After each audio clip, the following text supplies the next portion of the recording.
ఎక్కడో ఈగ వాలితే ఇంకెక్కడో తోకలేచినట్టుగా తయారైంది భారత్ పరిస్థితి. పశ్చిమాసియాలో ఏ చిన్న ఘర్షణ చోటు చేసుకున్నా మన దేశం ఇంధన సంక్షోభం వైపు అడుగులు వేయాల్సి వస్తోంది. నిజానికి హార్మోజ్ జలసంధి తెచ్చిపెట్టిన ముప్పు నుంచి భారత్ ఇప్పుడిప్పుడే ఊపిరి పీల్చుకుంటోంది. కానీ ఇంతలోనే మరో కీలక సముద్ర మార్గంపై పగటిపూటే సంక్షోభం పంజా విసిరింది. సౌదీ అరేబియా నౌకలపై యెమెన్ తిరుగుబాటుదారులు సంపూర్ణ సముద్ర దిగ్బంధనాన్ని ప్రకటించారు. ఎర్ర సముద్రం మీదుగా వెళ్లే సౌదీ అన్ని నౌకలను దిగ్బంధిస్తామని తెలిపారు. సాధారణంగా సూయిజ్ కెనాల్, ఎర్ర సముద్రం మార్గంలో వచ్చే నౌకలు బాబెల్ మండేబ్ జలసంధిని టచ్ చేస్తాయి. ఈ జలసంధే హౌతీలకు కీలకమైన పాయింట్. ఆసియా, ఆఫ్రికా మధ్య ఎర్ర సముద్రానికి ఉన్న దక్షిణ ద్వారమే ఈ బాబెల్ మండేబ్. సూయజ్ కాలువ మీదుగా ఆసియా వైపు ఏ ఓడ వెళ్లాల్సి వచ్చినా ఈ మార్గాన్ని దాటక తప్పదు. కానీ ఇప్పుడు ఆ ద్వారం మూతపడే పరిస్థితి వచ్చింది. ఇప్పటికే హార్మోజ్ను ఇరాన్ దిగ్బంధించటంతో గల్ఫ్ చమురుకు బ్రేకులు పడ్డాయి. అయినా భారత్ పట్టు వదలకుండా రష్యా నుంచి భారీ డిస్కౌంట్తో చమురును దిగుమతి చేసుకుంటోంది. రష్యన్ ఆయిల్ కూడా సూయజ్ కాలువ, బాబెల్ మండేబ్ మీదుగానే భారత్కు చేరాలి. ఇప్పుడు ఆ దారి కూడా మూసుకుపోతే భారత్కు చమురు ముప్పు ఖాయం. బాబెల్ మండేబ్ పూర్తిగా మూతపడితే భారత్కు నిజంగానే చమురు ముప్పు తప్పదా? ఇప్పటికే ఇరాన్ బెదిరింపులతో హార్మోజ్ జలసంధి మార్గం మూతపడింది. దీంతో గల్ఫ్ దేశాల చమురును కొనుగోళ్లను తాత్కాలికంగా భారత్ తగ్గించింది. ప్రత్యామ్నాయంగా సౌదీ, రష్యా, వెనిజులా, అమెరికా వంటి దేశాల చమురుపై కన్నేసింది. అయితే ఇప్పుడు యెమెన్కు చెందిన హౌతీ రెబెల్స్ నేరుగా సౌదీ అరేబియానే టార్గెట్ చేశారు. సౌదీకి చెందిన అరామ్కో శుద్ధి కర్మాగారాలు, విమానాశ్రయాలు, ఎర్ర సముద్రంలో ప్రయాణించే ట్యాంకర్లపై విరుచుకుపడుతున్నారు. సౌదీ ఆర్థిక మూలాలను దెబ్బతీసి దారికి తెచ్చుకోవడమే హౌతీల అసలు వ్యూహం. అందుకే ఎర్ర సముద్రంలో వెళ్లే సౌదీ నౌకలపై దాడులు తప్పవని తెగేసి చెప్పారు. సౌదీ ఆర్థిక వ్యవస్థకు చమురే ప్రాణాధారం. చమురు ఎగుమతులు ఆగిపోతే ఈ గల్ఫ్ పెద్దన్న దేశం ఆర్థిక పతనం మొదలైనట్టే. హార్మోజ్ జలసంధి ఎప్పటికైనా ముంచుతుందని ముందే సౌదీ పాలకులు అంచనా వేశారు. దానికి ప్రత్యామ్నాయంగా పర్షియన్ గల్ఫ్ నుంచి ఎర్ర సముద్రం తీరానికి పైప్ లైన్ను నిర్మించారు. హార్మోజ్ మార్గం మూతపడిన తర్వాత ఇప్పుడు సౌదీ అరేబియాకు ఈ పైప్ లైనే లైఫ్ లైన్గా నిలిచింది. తూర్పు నుంచి పడమటికి చమురును పైప్ లైన్లలో తరలించి విదేశాలకు ఎర్ర సముద్రం నుంచి బాబెల్ మండేబ్ మీదుగా ఎగుమతి చేస్తున్నారు. ఇప్పుడు ఆ లైఫ్ లైన్నే హౌతీలు టార్గెట్ చేయడంతో కథ మొదటికొచ్చింది. నిజానికి బాబెల్ మండేబ్ సౌదీకి ఎంత కీలకమో భారత్కు కూడా అంతే ముఖ్యం. భారత్ ఎంతో ఆశగా తెచ్చుకుంటున్న రష్యా డిస్కౌంట్ ఆయిల్కు కూడా ఈ బాబెల్ మండేబ్ మార్గమే అత్యంత కీలకం. హౌతీల హెచ్చరికల నేపథ్యంలో ఇప్పటికే చైనా, భారత్లకొస్తున్న 2 భారీ ట్యాంకర్ల ప్రయాణం మధ్యలోనే వెనక్కు తిరిగాయి. ఒకవేళ బాబెల్ మండేబ్ సముద్ర మార్గం పూర్తిగా మూతపడితే భారత్ ఒకేసారి తన 2 పెద్ద అత్యవసర చమురు మార్గాలను కోల్పోవడం ఖాయం. అసలు భారత్ ఎలాంటి ప్రమాద పంచుల్లో ఉందో తెలుసా? 2 మార్గాలు ఒకేసారి మూతపడితే మన దగ్గరున్న అత్యవసర నిల్వలు ఏమాత్రం సరిపోతాయి? ఈ చిక్కుముడిని విప్పడానికి ఢిల్లీ ఏం చేయబోతోంది? జూలై 20న హౌతీలు చేసిన ఆ ఒక్క ప్రకటన భారత చమురు వ్యూహకర్తల గుండెల్లో రైళ్లు పరిగెత్తించింది. బాబెల్ మండేబ్ సమీపంలో క్షిపణులు, డ్రోన్లు హౌతీలు మోహరించారు.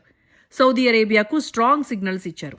ఈ దెబ్బతో చైనాకు ఒకటి, భారత్కు మరొకటి చొప్పున 27 లక్షల బ్యారెళ్ల చమురుతో వస్తున్న 2 ట్యాంకర్లు వెంటనే దారి మళ్లాయి. దీంతో పరిస్థితి ఎంత తీవ్రంగా ఉందో అర్థం చేసుకోవచ్చు. అంటే బాబెల్ మండేబ్ మార్గం ఇక ఏమాత్రం సురక్షితం కాదని స్పష్టంగా తెలుస్తోంది. ఇది భారత్కు కూడా ప్రమాదకరంగా మారుతుంది. ఒకేసారి హార్మోజ్, బాబెల్ మండేబ్ మార్గాలు మూతపడితే ఢిల్లీపై కోలుకోలేని దెబ్బ పడుతుంది. అసలైన ముప్పు ఇక్కడి నుంచే భారత్కు మొదలవుతుంది.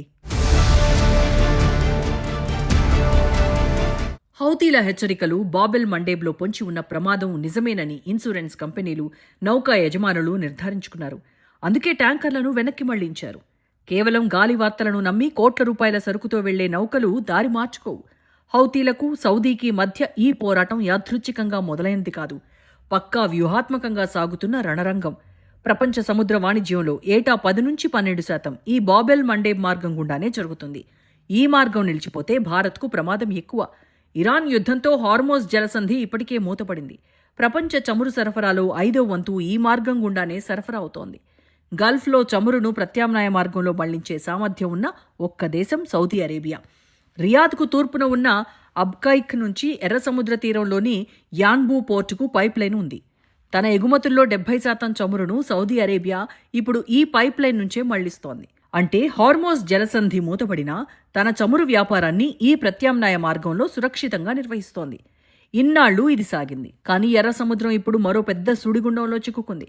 సౌదీకి ఉన్న ఈ ప్రత్యామ్నాయ మార్గాన్ని మూసేస్తామని యమన్ తిరుగుబాటుదారులు వార్నింగ్ ఇచ్చారు. బాబెల్ మండేబ్ పరిస్థితులు ఇక్కడితో ఆగలేదు.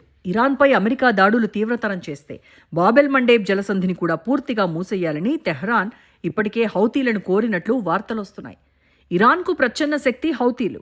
ఇరాన్ ఆదేశాలను తూచా తప్పకుండా యెమెన్ రెబెల్స్ పాటిస్తారు. నిజానికి ఇరాన్ ఇలా ఎందుకు కోరుకుంది అంటే అమెరికాపై ఒత్తిడి పెంచడానికే. ఈ మార్గాలు మూసుకుపోతే ప్రపంచ చమురు రవాణా వ్యవస్థ చిన్నాభిన్నమవుతుంది. దీని ఒత్తిడి అమెరికాపై తీవ్రంగా ఉంటుంది. అందుకే హౌతీలను ఇరాన్ రంగంలోకి దించే అవకాశం ఉందని విశ్లేషకులు వెల్లడిస్తున్నారు. అంటే అమెరికాపై ఒత్తిడి పెంచడం మాట దేవుడెరుగు.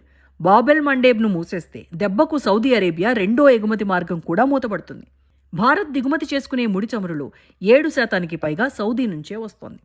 ఇది మనకు 3వ అతిపెద్ద ఇంధన వనరు. కానీ అసలైన చిక్కు ఇక్కడే ఉంది. ఇది కేవలం సౌదీ కథ మాత్రమే కాదు, రష్యా కథ కూడా.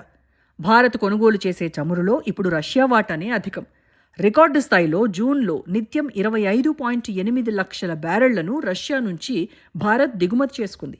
ఇరాన్ యుద్ధంతో గల్ఫ్ చమురు తగ్గిపోయింది. దీంతో రష్యా చమురుపై భారత్ విపరీతంగా ఆధారపడుతోంది.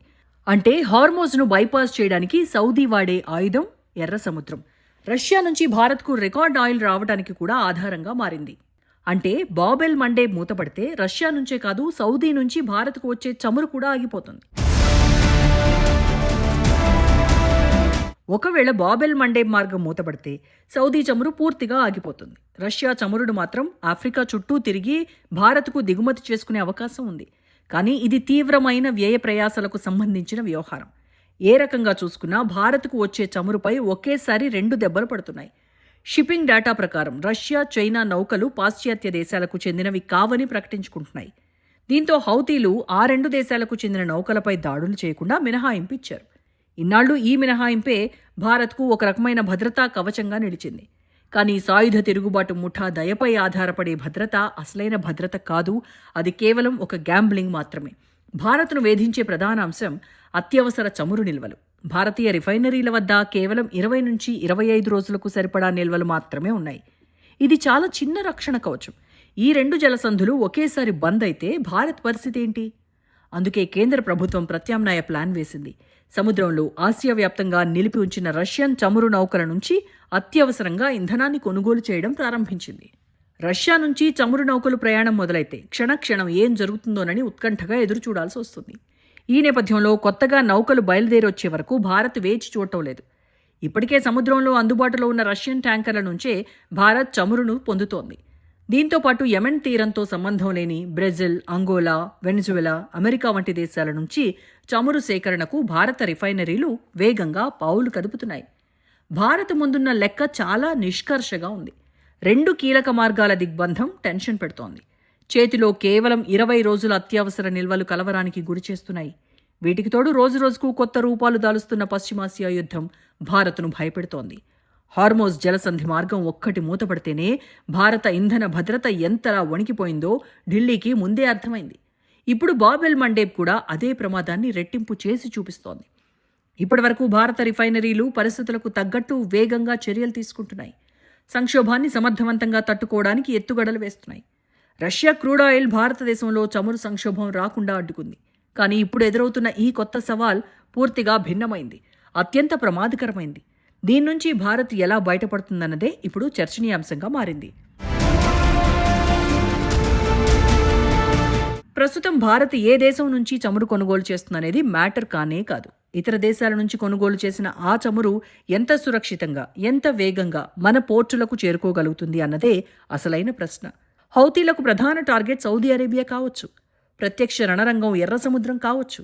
కానీ దాని దెబ్బ మాత్రం భారత ఇంధన భద్రతపై తీవ్రంగా పడే ప్రమాదం ఉంది. ఈ పరిణామాలు గుజరాత్ రిఫైనరీల నుంచి దేశవ్యాప్తంగా పెరిగే పెట్రోల్, డీజిల్ ధరల వరకు వ్యాపిస్తాయి. పరిశ్రమలు, రవాణా రంగాలు, ఆఖరికి సామాన్య వినియోగదారుడి జేబులను పిండేస్తాయి. ఈ చిక్కులు కేవలం చమురు సరఫరాతోనే ఆగవు. అంతర్జాతీయంగా నౌకా రవాణా ఖర్చులు పెరుగుతాయి. బీమా ప్రీమియంలు ఒక్కసారిగా ఆకాశాన్ని తాకుతాయి. బాబెల్ మండేబ్ మూతపడితే నౌకలు ఆఫ్రికా ఖండాన్ని చుట్టుముట్టి కేప్ ఆఫ్ గుడ్ హోప్ మీదుగా రావాల్సి ఉంటుంది. దీనివల్ల నౌకలు రష్యా నుంచి భారత్ పోర్టుకు చేరుకోవడానికి 2 నుంచి 3 వారాలు అధిక సమయం పడుతుంది. దీంతో భారత్లో ద్రవ్యోల్బణం భారీగా పెరిగే ప్రమాదం పొంచి ఉంది. ఈ పరిణామాలు చివరికి మన దేశంలోని నిత్యావసరాల ధరలు రెట్టింపవడానికి కారణమవుతుంది.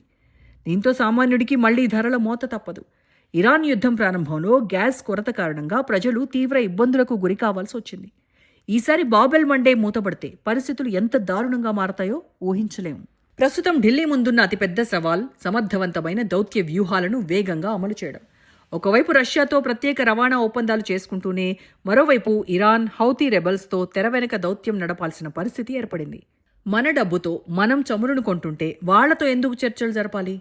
ఎందుకంటే హార్మోజ్ మార్గాన్ని ఇరాన్ బ్లాక్ చేసింది. ఈ మార్గంలో వచ్చే నౌకలపై ఇరాన్ దాడి చేస్తోంది. ఇక బాబెల్ మండేబ్ను హౌతీలు కంట్రోల్ చేస్తున్నారు.